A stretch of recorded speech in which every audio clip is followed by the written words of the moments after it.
Well, I said I was going to make a video too.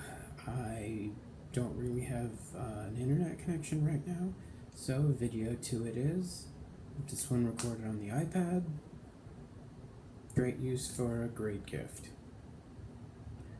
So, multiple Maiden Mayhem.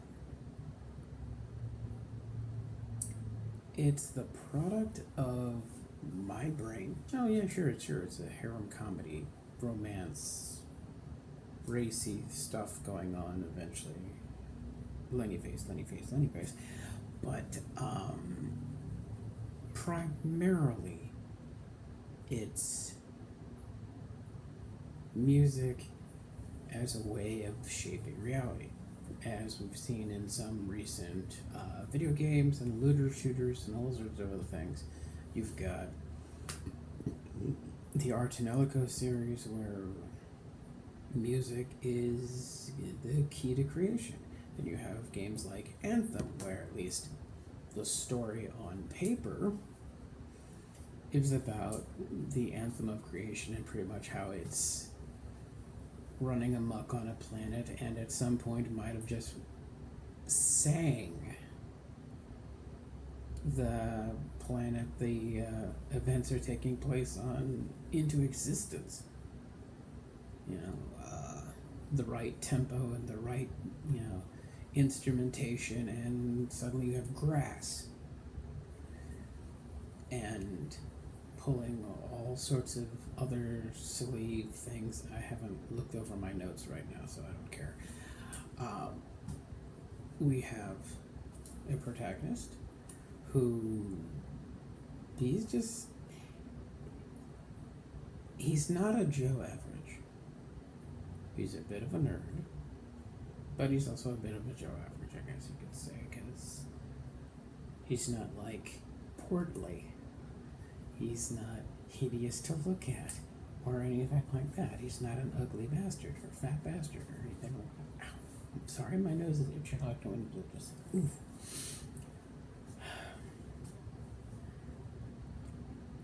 And little does he know, the universe has had a plan for him pretty much since birth, and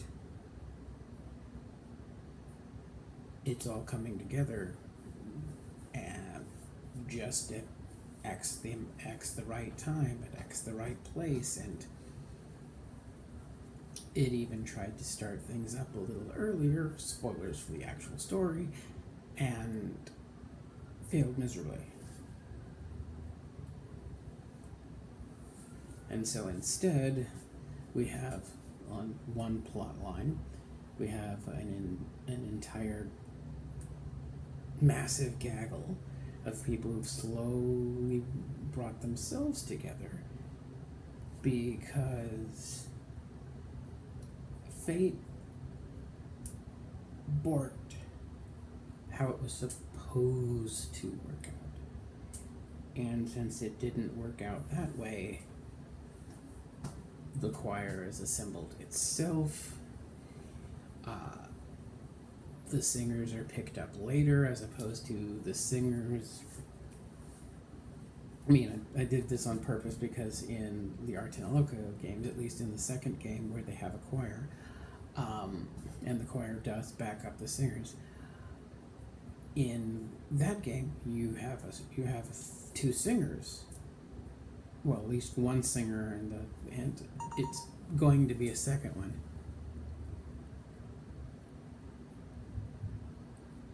Oh, geez. That's lovely to see. How'd I use it up?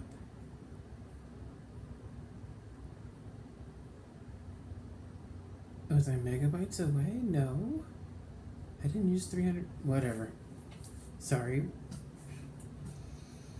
That's basically a bill. It's not my bill, but it's going to roost in my face. It's going to roost in my face. I owe somebody $10 now. Great. Along with all the other things I owe. Anyway, as I was saying, in that, you start out with a singer, and then you come across your first choir/backup member, a backup singer, if this was a stage performance. but it's not, because the stage is the battlefield, and on the battlefield, your singer sings up fireballs and lightning strikes and other things, and then in that game, your choir adds potency. So not only do you have to date your singer, you have to be nice to the choir to enhance your singer. At least that's what I'm remembering. I could be wrong, but that's how I'm working within my story, where it's the reverse.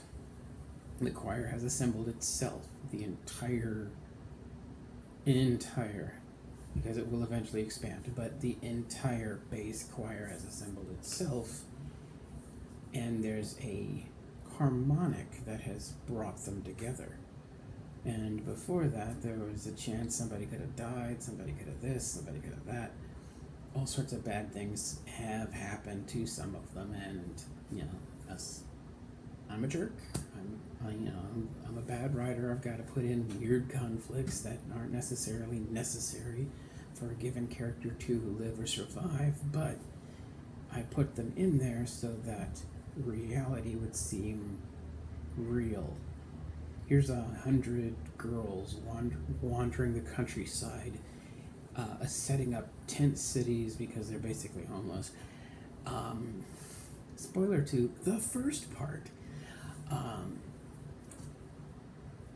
And nothing bad's happened to them. That doesn't really seem plausible. And to counter for that, well, before things were going wrong, and now, since this harmonic that's floating through the universe and has brought them together, is basically, they have a feeling they're not going to stay in this park. There's a shooting. They don't know about the shooting, but there's a shooting that night, so they're not going to stay in that park. Or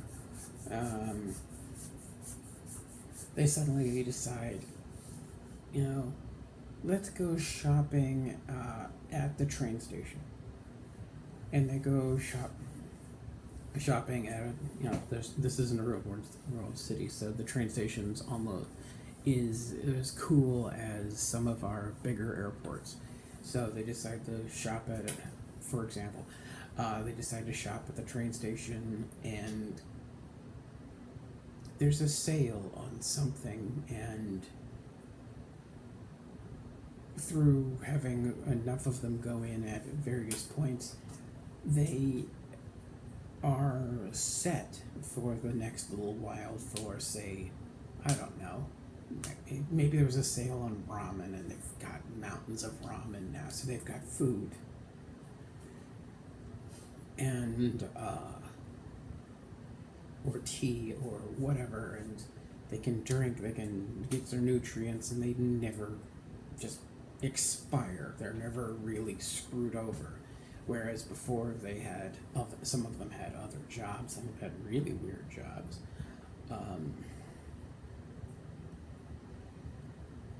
And to segue, the other reason why they've joined the choir and they aren't necessarily in those old jobs anymore is many of them were being targeted by the bad guys for the bad guys to scoop them up and put them in their own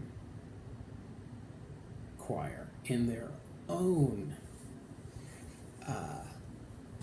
weaponizing music program. Because the bad guys know music can shape reality, and they want to control it all. It's one of the simplest plots in the universe. The bad guys want to control everything, or at least make it the way they want it.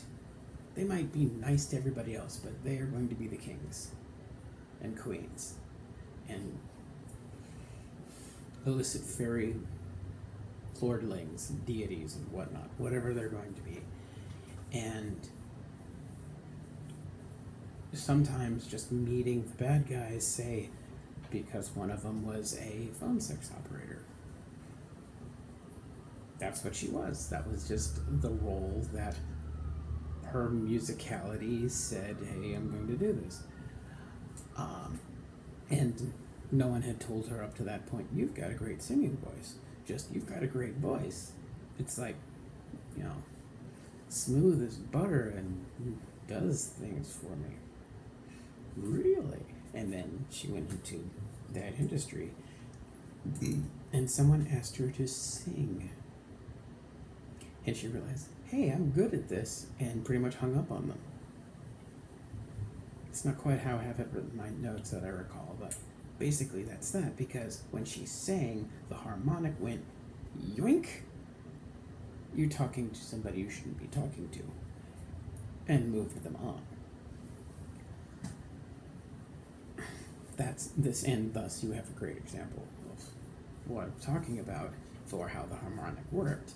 It really couldn't snag anybody before they came into their calling of song. And the other thing that's a bit of a, hey, you're being a jerk about doing it that way, is the choir can't really create. They're the backup singers. You start the song and they will figure out where you are in it, what the song is, because the harmonic is basically telling them. And the harmonic is telling them, woo! Because it's like being on Wi-Fi with your singer, and you're sharing all the notes and what part the singer needs to do next, what part you need to do next, and something amazing happens. Maybe, you know, you're singing about snowfall, and there are on a hot Death Valley day, there's what looks like snow is falling. But it doesn't accumulate. It falls to the ground and turns into glitter and vanishes. And ooh, what's that? That's music creating something from basically nothing. It's rewriting reality, which is why the bad guys want it so bad, because it's rewriting reality. Helps to have already written as much as I have, because I already know now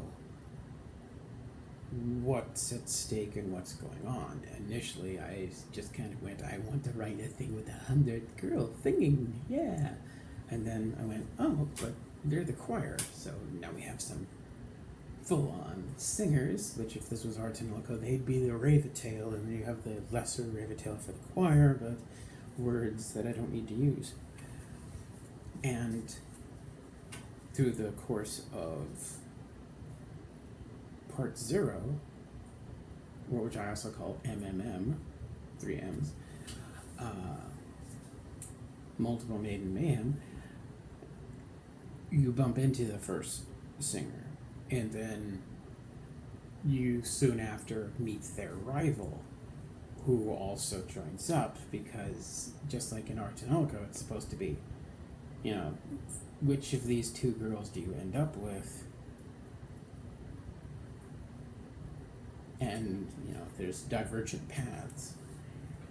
In this case, it's you end up with both of them,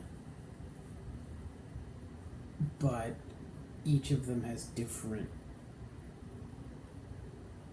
talents. No, not those talents. No. Each of them, like, this one's more ballads, this one's more rock and roll, this one's more opera, this one's more this.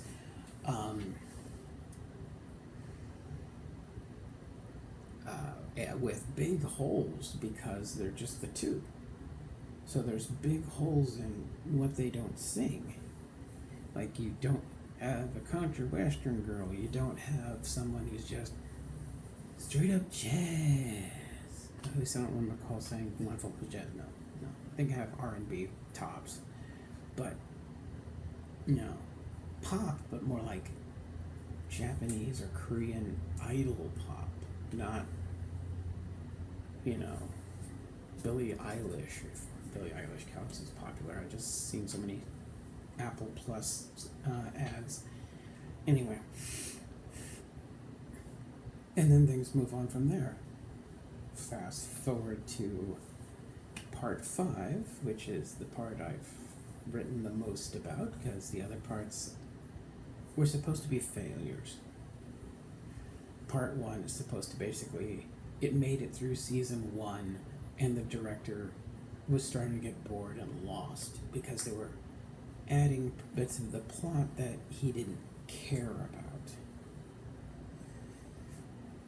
Like,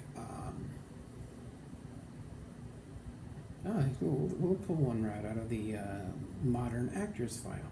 Say Mark Wahlberg, who has gone on record as being, I'm just kind of an everyman. So you're not exactly going to break out all the technobabble from Star Trek for him, because he doesn't understand what you're saying, and he doesn't care necessarily what you're saying. It sounds good, but just look at how he was used in the Transformers series. He was very hands-on. He could maybe bring up a little bit about physics that somebody could easily explain. And when it was the basically space magic, he just kind of went at space magic, I don't have to think about it, and just said whatever you told him to say. So if you had him, let's pull out something from Star Trek, doing the Dominion War plot. Wow. You'd suddenly have all these episodes where you're not covering the fact that the founders are shapeshifters, because Mark Wahlberg doesn't give a shit about that, that particular space magic BS. He's here about, it's a war. It's a war, so it's all going to be about the war. Yeah, it's going to be about the war. And when you remind him he has to put in the founders regularly, especially at some parts of the plot, he starts getting bored and wants to be somewhere else. And then he does Pain and Gain 2 or 3 or whatever, and because he just has to do something silly in the meantime, something in his range. And so the first thing this massive cast works on lasts a season, has a plan for a second season, so good 26 to 52 episodes. It had good solid run. They could pick it back up again later, but for right now, the director had to take a break. Then we had a part 2. We had a second vehicle they worked on, since this is X minutes in the future and most of it's all digital. So they're acting on back with blue screens behind them, and it's all being done digitally, so it's cheaper. Because while they have lots and lots of money, thanks to plot points and cast members being associated with those plot points, they don't have the time to sit down and make massive sets. They have the time to throw money at digital designers, and in some cases, okay, we do have this set over here, and we're going to use this a million times, redecorate it 50, 60 times as if they were on a production of, say, early Doctor Who, where, are we here again? No, this is the planet blah blah blah. We changed the set dressing. Don't you dare say it's the other one. And because of all this digital stuff, while the current show is airing, they can be working on the next one, so that everybody stays busy and stays paid. And the second thing, if I'm recalling correctly, was much more intrigue and plot. It had space stuff going on, but it was a mecha show, because mecha shows are another thing that really pulls people in. And a little bit more intrigue, a little bit more of a serious plot. And this worked great for the director until he had to juggle too much continuity in his head. And so yet another series that, oh, they had 3 seasons planned. 3 seasons. It was gonna be great. It was gonna be this. And maybe even eventually we'd have the main character after he's learned how to sing and it not just be anime songs. After he's learned how to sing, really sing for the role himself, because up till this point they had enough fame from the first showing, and because people saw it early, lots of people saw it early, because you want to make sure you have money to finish the show. They had celebrities to sing, some of which were screwed over, so they weren't going to be brought in for season 2, and then season 3 they were going to see if they needed them at all. And maybe protagonist boy can sing himself. And I'm going to call him protagonist boy, even though I do remember his name, because I started out initially without a name for the character, because I started writing part 5 first. So I had to come up with the character's character, and then it all fell into place. Kind of weird way to do it, but I really wanted to write the Star Trek part. Because it's not Star Trek, and that's the fun part. It isn't. So, yay. There's enough Star Trek to not be Star Trek, and enough Star Trek to have you go, what are you doing in this one? What is this? Anyway. Then to do things completely differently, we had part 3 of, or should I say phase, I should switch to calling them something else. Phase 3, where the choir and the protagonist were in a high school hijinks thing, just to basically kind of fan service it up. Schoolgirl outfits everywhere, even though everybody's, I think the youngest person in the choir's 22. So they're all just kind of sub 30. And now they're playing high school. They're faking they're in high school.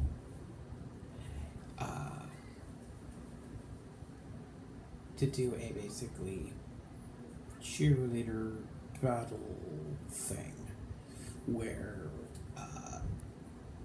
it was all hijinks, all music and performance and dance and da, which they did find out that a lot of them really didn't have anything and were learning cheers and performance like that on the fly. These things happen. I see all of you in beautiful, beautiful cheerleading outfits. We don't know how to cheer. We'll find somebody to teach you. Yes. Does he sound that bad? Yes, he does. He's self-taught. He knows the director knows several languages, and English was the last one he taught himself. So he comes off as a little bad. And so I'm definitely he's not trying to sound like he's a racial stereotype. It's just, he sounds like one because he really didn't have the room in his head to pick up English that late.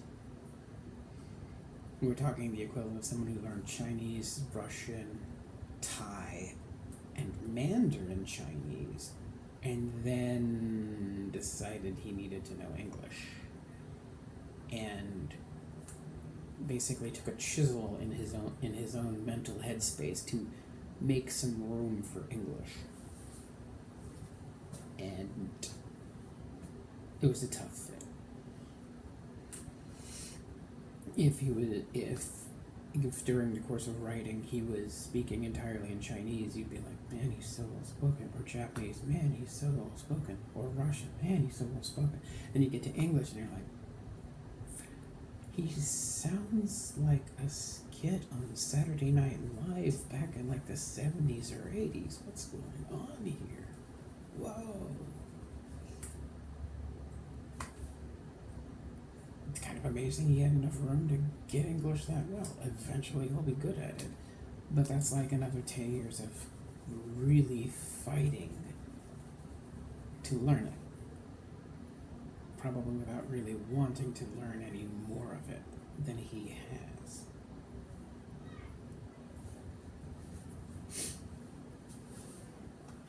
Yeah, it's 3. And then we move on to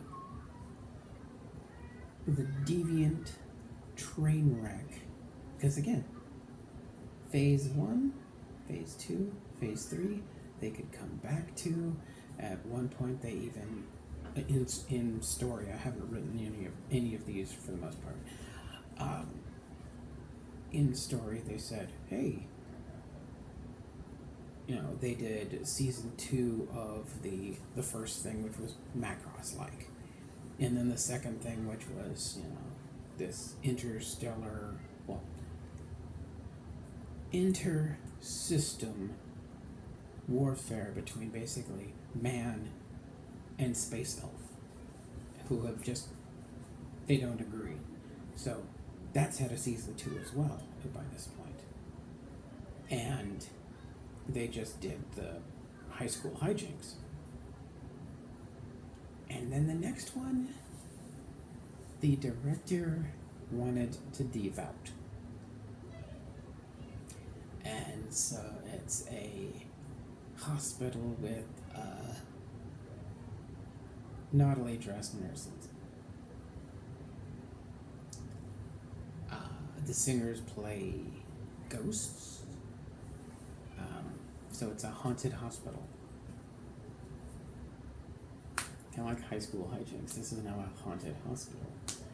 A haunted holiday hospital because it's Christmas time when they get started. It was Christmas time when I was writing up the outline for this, so I thought, hey, that'd be kind of cute and fun. And it doesn't really work out.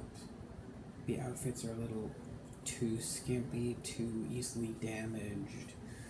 The director's just kind of losing it in deviancy, and they leave this thing at the curb after 8 episodes. They don't leave on a cliffhanger, and it has its own audience, so they lie and say we'll get back to this, and they really won't. And then we have part 5, which is the protagonist sitting down with all his nerding, all of it, and sitting down and going, I'm going to come up with this, and I'm going to do my damnedest, since I know you from working with you and being a fan of your work for years, which is why they work together on all these 4 parts up till now anyway.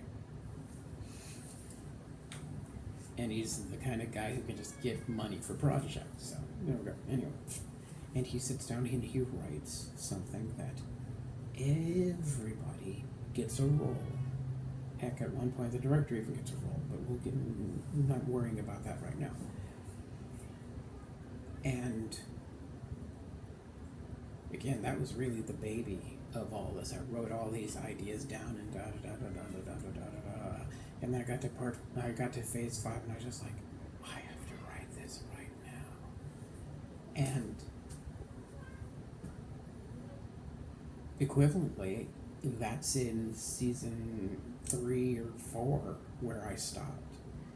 And I can keep going and going and going and going. It's really kind of weird where it is, because during the course of all of these prior phases,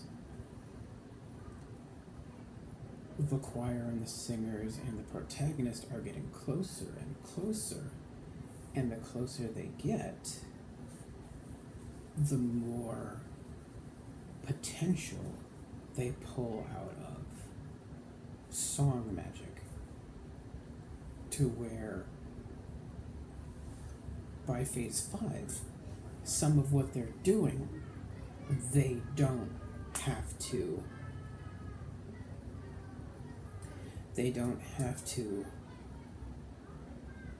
get CGI, to use more current terms. They don't have to use CGI at all. They just say, those were practical set effects. And, so by the time we're at season 5, the only CGI is space backdrops, which are actually a lot of sets, and the occasional green screen here and there, and the monsters of the day and bad guys and things like that are edited in. And otherwise, that's practical. That's right over there. That's practical. That's right over there. These little mechanical dudes, spoilers, these little mechanical dudes, well, they're there. You're acting with something that's in the room with you. And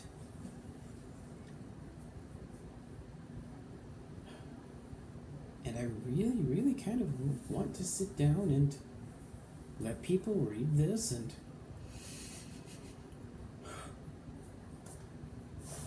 and whatnot, but that's basically about. I mean, I wrote 153 odd pages of text total, counting all the parts of Lost Battle and and move. And while A Lost Battle has all been transcribed, 60 some odd pages here and 80 some odd pages there, typing them back in to a computer or the iPad, which is where everything else up till now has been transcribed to. That's a lot of work. That gets in the way of job hunting. That gets in the way of, if I could edit videos, I would get in the way of editing videos. I can't edit. I see something that doesn't work, I would more likely re-record it from scratch. If I think the fact that this is 33 minutes now, and I want to cut anything out of it, no, I'm going to start over from scratch. I'm going to destroy it. And if I get too depressed working on re-recording it and re-recording it and re-recording it, it's never getting out again. I might reference, I made a video about that, but I destroyed it. Why'd you destroy it? I was too depressed with the results of attempting to record it in the first place. And so it's a good thing I don't edit. So I've got a 28-minute intro video that I'm probably going to re-record from scratch at some point, maybe cut it down to 20 or 15 minutes. This, I've been rambling, but I've been rambling with at least a timeline in my head of what I was going to cover. I was going to cover Phase 0 through Phase 5 of multiple Maiden Mayhem, all the way down to Maiden Voyage. And I did. And we're at there's a 34-minute mark here. And I've got other things in my head that I'd love to write out. I'm working on a piece that kind of like this is a mix of this, that, and the other, but it's primarily a Nintendo would hate all over me and cease and desists and all the things, except for the fact it's all fiction as opposed to a game. But yeah, I'd have to, change the names to protect the innocent and all of that. which wouldn't be that hard. But that's more effort that someone would say, hey, if anybody wants to see that, maybe they should pay you. And I'm not used to thinking about money this much. Again, I'm the guy, well, maybe not again, I don't remember if I mentioned this already. I'm the guy who pays the bill and is worried about paying the bill. And I have sudden shocks during the course of the day that, did I pay it? The rent's due, right? It's the 4th. Oh God, I'm late. And you paid it on the 1st. Are you sure I paid it? Check stub. Oh God, I paid it. That's me.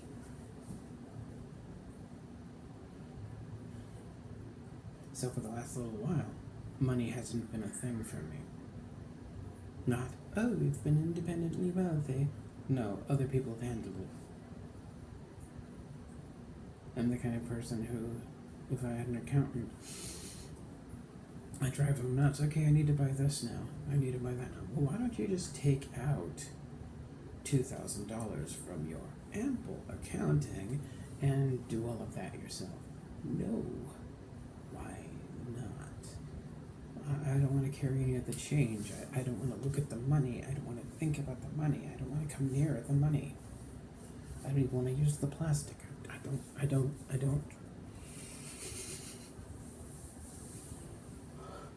Sorry. I'll plan on doing XYZ PDQ and I'll toss in some extra things. No. I need someone there. I need someone there making sure I don't figure out. I need someone there to make sure I don't mess anything up. That's me. Anxiety, depression. If I seem a little manic, it's just because I'm caffeinated. Sorry. I'm caffeinated. And when I'm caffeinated and passionate, I come off as very manic. Because usually I'm just depressive. And, you know, with the amputation and other things, everything just seems up in the air, and you know, you try to find work and you can't find anything. Which I thought that would be the easiest thing in the world. And so I fall back on a plan I had when I was a kid. Let's see if I can get paid to be me. Like a lot of people are these days. The problem with that is everybody does it these days. So what's the new thing you're bringing to the table? I'm only bringing me. I don't have a table. There's nothing to bring except me. That's the only thing that's unique, is the me. And with my levels of self-deprecation, I'm not seeing that as worthwhile. But maybe this is what I'm nailing to the wall. I have to do it this way because it's such a small screen and you can only see so much. What I'm nailing to the wall is that people see my works and despair. No. And go, that's pretty good. I'm willing to float you a couple bucks to let you keep doing that. And you know, considering how many people on the planet are below the poverty lines of their nations and doing fine, if I could even meet the poverty line doing something that I at least can do, even if I stop loving it after I start doing it for money, it's entirely possible. I've always worried about that. I worked on computers and tech support, until I started hating it, such that I didn't even want to come home and install anything in my own box, because I was doing that all day until I hated it. So I'm hoping I don't write until I hate it. And I don't say somebody wants me to game master and they're willing to pay me to do it for some reason. I don't know why. And I do that. Or they want me to do some voice work. Oh, how lovely. Oh, so ill. Yes, that's me playing a guy who's preternaturally ill. Anyway,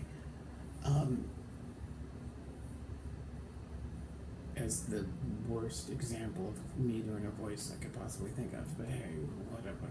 Not everybody wants bad Russian accents and other things that I can do, because my brain maps naturally to pronunciation keys. They say this way, that way, yada, and it happens. And, you know, and that's basically the video. I shelled a little at the end. I talked about and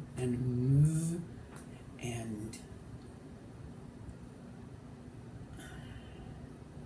there we are at 41 minutes and 35 seconds. And fortunately or not, I can think of nothing else to bring up except for the fact that the connection's still toast. Yep, still toast.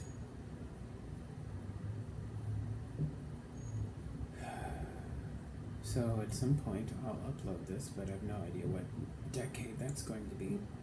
Hopefully it's sometime this week. I mean, it's spring break right now to put a timestamp on the video. It's Monday, the 15th, March 2021. And I have been me. I've got a couple different names and I don't really feel like anything is me. Not a damn thing. I look at my own name and that doesn't seem like me. I look at my online name, that seems a little closer because at least I picked it. But that doesn't seem like me either. Nothing seems like me, which is why I'm not even bringing up my name. Jason. Hi, I'm Jason. Jason Long. You're the internet. Hi. And, yeah. Like, subscribe, go to the coffee, follow there. Don't have to pay anything. I'd like you to pay something, but no one has to. I wouldn't even hold a squirt gun to your head, really. The only thing I'd be, hey, come on, you're making me work my butt off here, would be if I took photos to scan all of the pages in. Because that's me holding these hands, which you can see the one finger wiggling, to hold a iPhone or the iPad up to take photos of each page with all my bad writing and bad handwriting, so that people can go, ooh. I have two scanners, but they're not where I currently am sitting on my duff. And I might have to dive through a whole lot of hoops before I get a real honest to God place of my own and can produce for you things, because every place wants you making 3 times the rent. 3 times. So if a place is $1,000 a month, you find someplace cheap enough to be $1,000 a month. Well, they want you making $3,000 a month.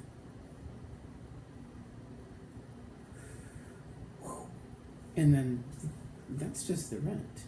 That's not the bills. It's not your phone bill, your water bill, sewer and sewage. Sewer and garbage. Your internet bills, the electric bill. And since people need to eat, your food bill. Which is all coming out of your pocket because you're making $3,000 a month, let's say you're making exactly $3,000 a month. Well, that's $36,000 a year. That's well over the poverty line, and you don't get things like Lone Star cards and cheap medical care and other things. You're paying for everything. You might go to the pharmacy and spend $150 on 3 pills. I did that one once. My Lipitor was astronomical. I could only get the name brand.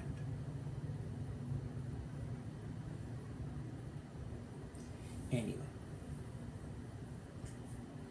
I have been me. You have been you. And before this stretches out to an hour, I'll see you when I see you. As we hit the button.